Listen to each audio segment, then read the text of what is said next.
up, promise I won't quit, keep going till I got it. I won't give up till I'm on top. Yo, no, I ain't the type to give up. If I do something, man, I do it till I get what I want. I turn a business in, call it suicide of the older generation. What keeps you up at night, yeah? Make all the demons quiet, yeah. We were built to thrive, yeah. I think that we've all had enough. What keeps you up at night, yeah? Make all the demons quiet, yeah. We were built to thrive, yeah. I think that we've all had enough. Oh yeah, I think that we've all had enough. Sick of dealing with the old plan. They know that we're calling it wrong. You got me like, oh yeah, I think that we've all had enough. Sick of dealing with the old plan. They know that we're calling it wrong. Hey, it's too late to try to go contain it. A generation fueled by creation. We live lives on a small screen nation. We control the airwaves, no negotiation. I refuse to think we need saving. Something good will come from creation. And when we think that the world is too anxious, we'll adapt, evolve, survive and save it. What keeps you up at night, yeah? Make all the demons quiet, yeah. We were built to thrive, yeah. I think that we've all had enough. What keeps you up at night, yeah? Make all the demons quiet, yeah. Let's go. Built to thrive, yeah. I think that we've all had enough. Oh yeah, I think that we've all had enough. Sick of dealing with the old plan. They know that we're calling it wrong. You got me like, oh yeah, I think that we've all had enough. Sick of dealing with the old plan. They know that we're calling it wrong. Hey, oh yeah, I think that we've all had enough. Sick of dealing with the old plan. They know that we're calling it wrong. You got me like, oh yeah, I think that we've all had enough. Sick of dealing with the old plan. They know that we're calling it wrong.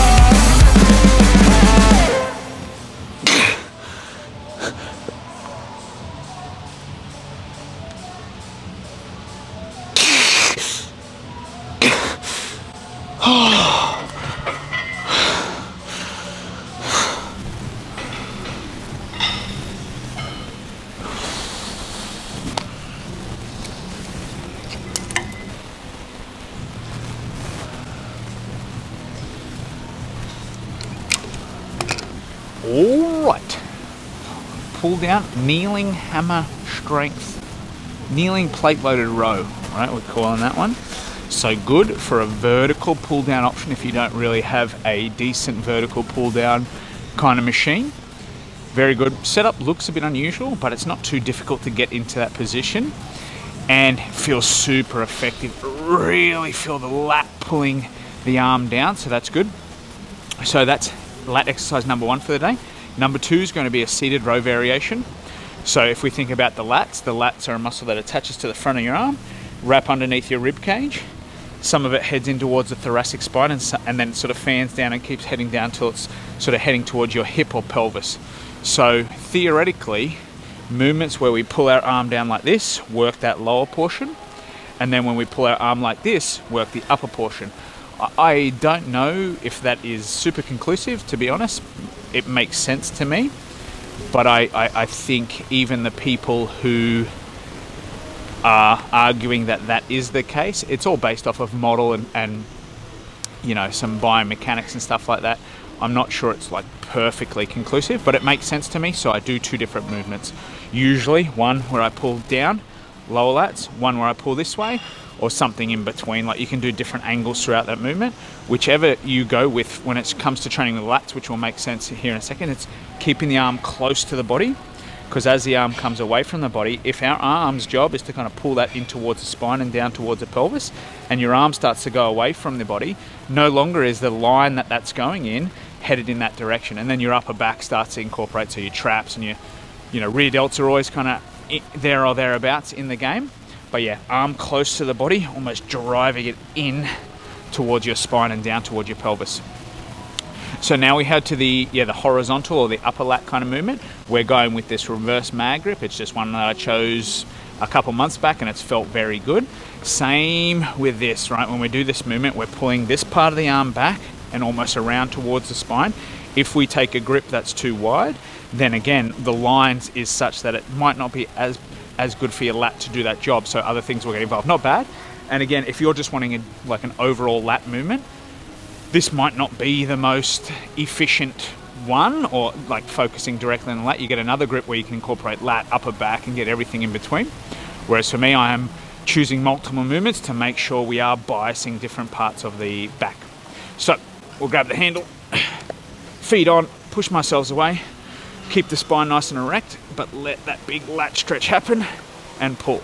So you can see that my sort of arm, this part of the arm, what do you call it, forearm, comes along in line with the resistance. And again, my arms are staying close to the body to make it as much about the lat as possible. If I took a wider grip, just naturally my arms might come away like this. So this grip has so far felt good. Pull the arms this way, nice and close to your body, in and towards this spine. Okay, hey, we got weight to add on this. We improved our performance on that, so these are good signs. Let's do it.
Alright, so we've done 2 lat movements, one vertical-ish, one horizontal-ish.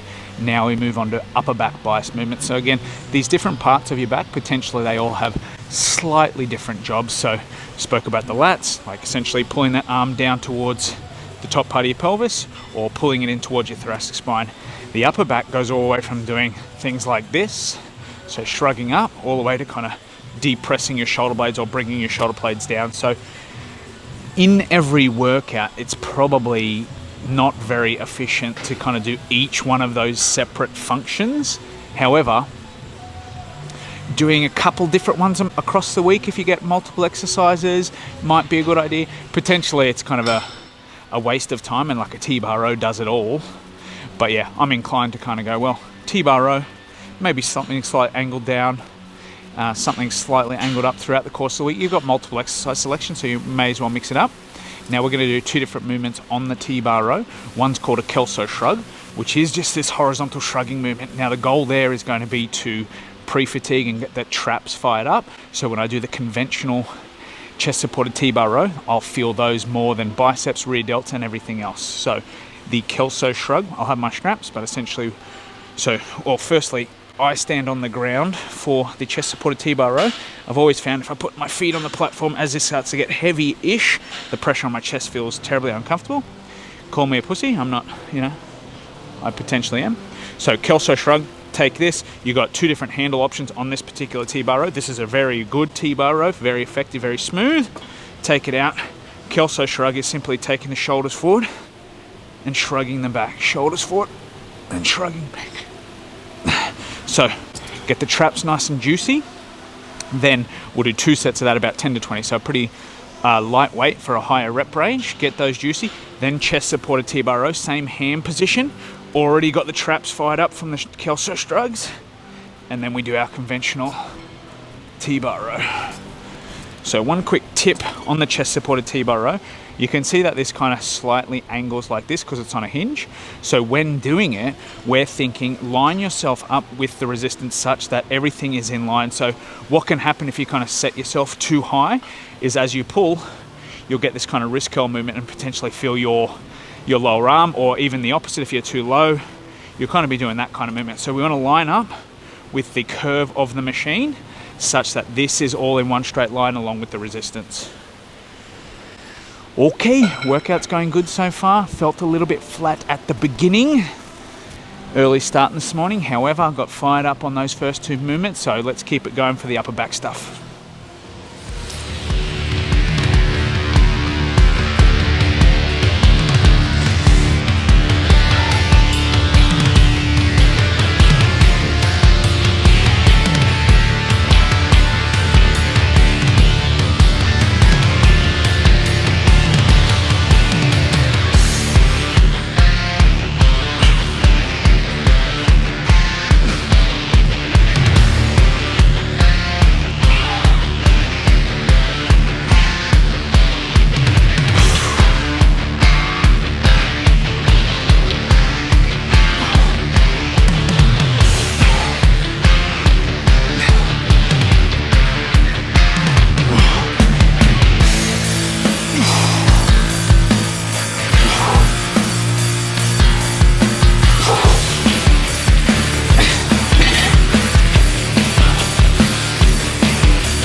I hope it's not too late to get my letter into Santa.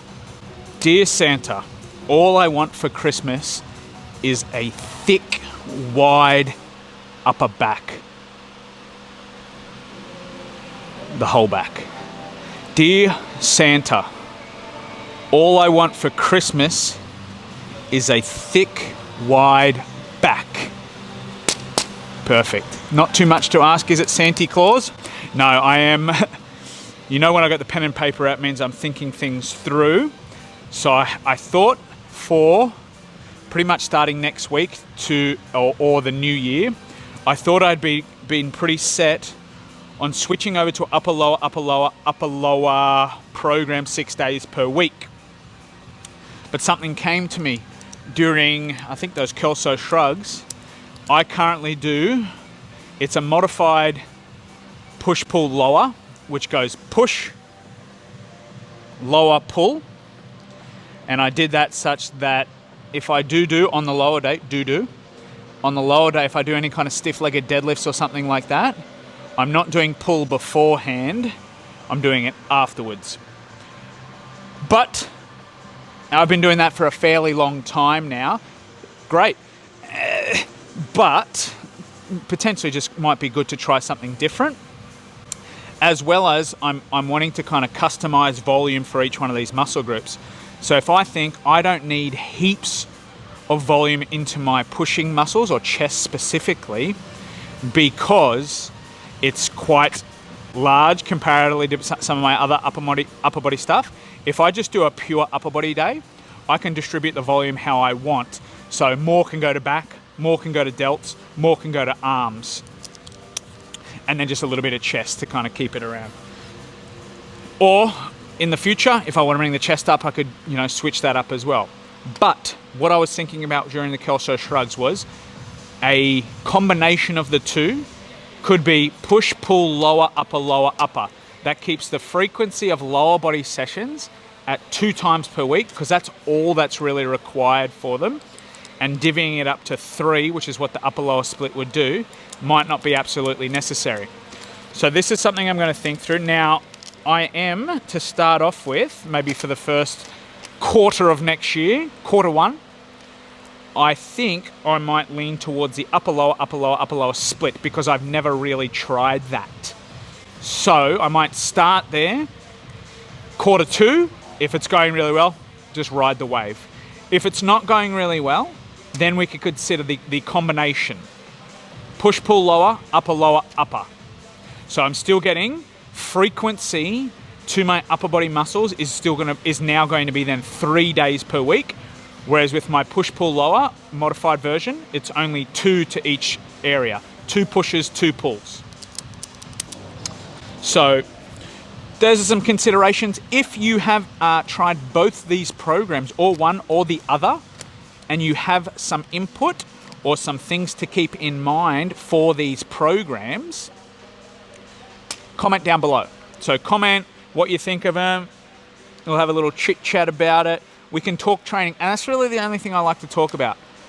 My wife wants to talk about feelings and the such, and I'm just like, no, like I just want to talk about how good the T-bar row was today. Speaking of which, Kelso Shrugs, game changer. My upper back training, I have been whining about it for about 6 weeks now. Those are something that I've implemented that I now feel that squeeze between the shoulder blades. So, but there has been another variable. That's variable number 1 that's changed. Variable number 2 that's changed is I've just put a lot of attention on it. So across my programming, I wasn't really focused on my upper back. So I've changed 2 things in the last 4 to 6 weeks. Kelso Shrugs and like paying attention and making it a priority, the upper back and feeling that and all that kind of stuff. So those 2 variables have led to game-changing upper back. What feels like game-changing results is probably minor as far as actual results go, but it feels like it's made a big difference. All right, no more shit talk. So we've done the Kelso Shrug, chest supported T-bar row. Now we're just going another chest supported neutral grip row. Again, as we spoke about during that, there's different functions of the different muscles of our back. So the trap, which is a diamond shaped muscle that kind of goes to the bottom of your skull, fans out and then comes back in towards your spine like this. Yeah, like a diamond, is it? Yeah, diamond.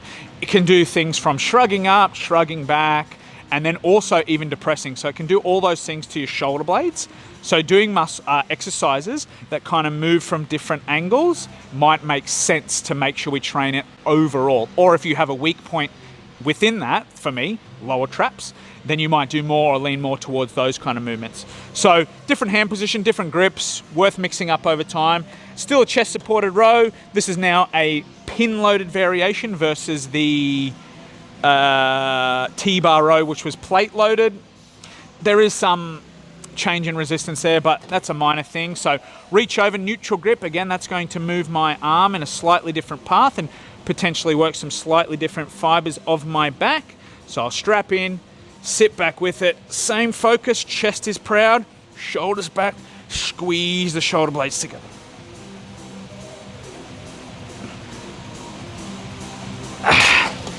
Feels good. Let's build up our weight and get going.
In case it was not obvious, I was joking surrounding sending a letter to Santa Claus wishing for a big, thick, wide back. You got to go out and get that thing yourself, you know what I'm saying? You can't just ask Santa Claus you could, you know, depending on your belief system, you could ask your creator, but your creator has probably already laid it out there for you. He's given you the base level that you're going to get. You have to earn the rest on top. So no to Santa Claus, potentially your creator. Well, yeah, your creator, whatever your belief system is, has kind of set a standard for you, but you can build on top of that. So it's your job to go out and kind of make the best of what you got, essentially. Your creator can't do the work. It can only give you the, let's call it genetics or whatever it might be, to kind of be good at this kind of stuff. But regardless of that, to fulfill your potential, you got to do the training component. Just thought I'd make that clear. Okay, next up, we're doing a superset to finish off. We've got a behind the back cable curl, seated as always, because I'm a big sitting down fan, and a rear delt cable fly. Superset, biceps, rear delts. We go back and forth, essentially jotting our reps down in between. One acts as the other's rest, and moving between acts as the rest. We save time, as well as it shouldn't really affect performance too much. Effective strategy. So you might not really like it. I haven't always liked it, but I have found myself wanting to do this to kind of get the workout done at this stage. So let's start with the behind the back cable curl. So I'm not certain about these hand heights. I should lay that out. These arm heights, should I say. Should lay that out at the beginning. I know I want my arm behind the level of the body to stretch the bicep out, but the angle that I kind of want, I'm not fully certain about yet. So we're kind of figuring that out. So I want my arm back. I also want that at a height that as I initiate the curling movement, it's working directly against me. So if I start the curling movement like this, I want it sort of like that. So it's making it hardish at the beginning. Not like, doesn't have to be perfectly like angled beautifully, like you could get a protractor out or a fucking whatever else and have it perfect, but somewhat hard in the beginning. So the opposite of that would be if it was way down here and I went to curl from here, that is then angling up and it's going to get hard as it starts to get up. So I lean towards making it harder in the stretch position as a general rule, let's say. So for the behind the back cable curl, we've got to go get the handles. So this sort of limits us as far as weight goes. And what I mean by that is I'm not doing this in 6 reps because I'm going to get the weight over into position. And that might take a little bit of work if it was really, really heavy. So if I keep it at a moderate rep range, so 10 to 15, getting into position, it doesn't feel like I'm hauling a big heavy weight and, you know, wasting a whole bunch of energy. You might be saying, just do another exercise. I really like this exercise. It feels really effective to me and it theoretically makes sense. So we take the cable, sit down, then we're in position. So you can see that the handle or the arm height is such that it's going to be somewhat difficult at the beginning. My arm is stretched behind the level of the body. From here, curl into this position here. I think the arm away from the body is good, somewhat away from the body. I don't know if that's a more stretched bicep or coming away. It feels as if it away from the body a little bit is a more stretched bicep. So I'm going to go with it slightly angled out to the side. I could angle these in and could have come directly forward, but I think that's pretty good. Behind the back cable curl, let's have a quick little rundown of the machine, rear delt machine fly.